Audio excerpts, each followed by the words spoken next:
in your opinion, what do you think the biggest misconceptions people have about terminal ballistics?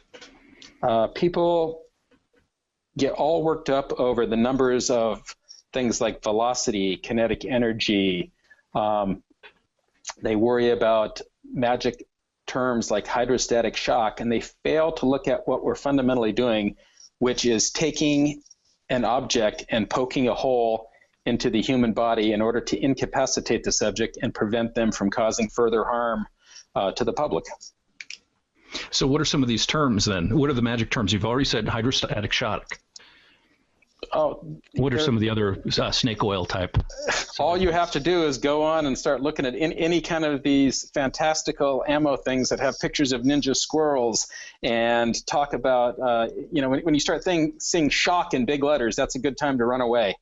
And the people that start touting velocity, the science of wound ballistics, particularly terminal ballistics, has been well known since the late 80s, early 2000s. And there's really nothing new that we're discussing that hasn't already been dealt with. In the late 80s, early 90s, Dr. Fackler brought out the whole concept of permanent and temporary wound channels, and what the bullet does in tissue is far more important than anything else. And then throughout the 90s, we developed the whole concept of robust expansion of law enforcement hollow points and barrier blind capability. So that by the early to mid 2000s, this was pretty much a known science, and engineering to design better projectiles was something that was fairly predictable as long as you spent the time doing your research and using proper test protocols. So what are factors people should be looking at for duty or home defense or self-defense type of ammunition? Well, that's another thing. Whether you're a law enforcement officer or a private citizen, the physiology and anatomy of the aggressor does not change. So what you're looking for is a bullet that meets the requirements that were set forth in the FBI protocol, which is to penetrate a minimum of 12 inches and to be able to do so whether there's a barrier there or not. In addition, bullets that go beyond 18 inches are probably wasting the ability to do work at a shorter distance. It's not necessarily a bad thing to go beyond 18 inches, but you probably don't need to. You could probably have a larger expanded projectile if it stayed in that 12 to 18-inch range.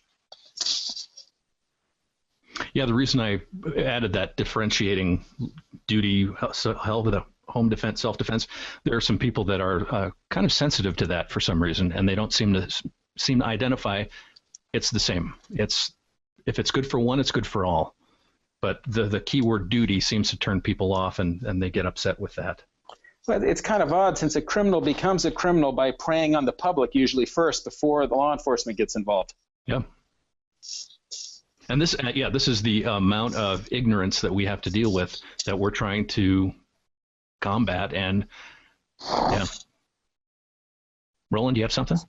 Yeah, the comment about taking off on the back end, keeping it around that 18-inch range, so that you can put more ass into the bullet, meaning more volume, more expansion, and things like that. That's good to note. But also, if you start extending that penetration out much past about 21, now you're looking at a very good probability that you are going to have that projectile pass through an individual and still retain some terminal performance on the backside. So you're, in layman's terms, I'm talking about shoot through. So if you have a round that is hot enough that it's going beyond 21, target, all those other variables aside, there is enough energy there present that if that bullet gets a free pass, you smoke check an Ethiopian and it goes between the ribs, it's coming out the other side. You haven't found anything to make that physics stop. So that physics is just, it's still, there's not enough energy transfer. There's not enough mass in their intermediate objects in that terminal ballistics phase to slow down that cartridge consistently and or reliably. So the further beyond 18 you go, the less likely you have that you can use the thoracic cavity as an acceptable bullet stop. And I'm talking about a reasonable certainty using the 4 firearms fundamental rules, and the one where it talks about know what's at your target and what's beyond it, what's in front of it. Being able to take a shot in a active shooter situation where you know that this person that's trying to fill you in has people directly behind them, and you're accepting that because you've got to turn that guy off. And you know, if any of this 5.56 goes through that guy, I'm hitting Mary Jane back there. So when you start talking about ammunition selection, if you ever think that you're going to be in that non-sterile environment where it's not a ballistic wall shoot house, it's a real trailer. And if I sling it through this dude, it could go into the nursery right through the sheet, the drywall or whatever. That's when that upper end number starts to mean more. As far as where's that bullet consistently ending up, that 18-inch mark, I feel very, very comfortable with. 21-inch on a battle rifle, yeah, I'll take it. Anything past 21, and I'm starting to go like, I don't know about this, you know. Sniper round, maybe.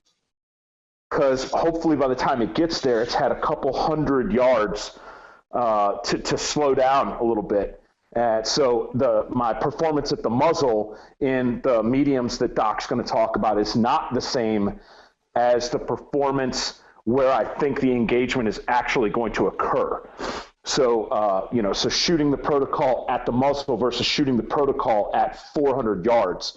What is the distance of performance? Am I getting 18 inches at 400 yards, but I'm going 23 inches at the barrel? Okay, so now maybe if I'm going to use a semi-automatic gun that's filling a dual role like a designated marksman, I need to know that my load that is optimum for shooting people far away from me is potentially dangerous from an over-penetration standpoint if I'm using that same mag of ammo to clear through an urban structure to get up to the rooftop that I want to be. And maybe I've got to look at a dual load answer to that. A bullet that doesn't give me that awesome long-range ballistic BC, but up close, it expands the hell out like big, which slows down that mass and keeps it from coming out the backside. That's just kind of my little kind of real world application of that high end number that Gary just mentioned. And Gary, you can go back and correct anything that I said if it was incorrect. No, you were right on.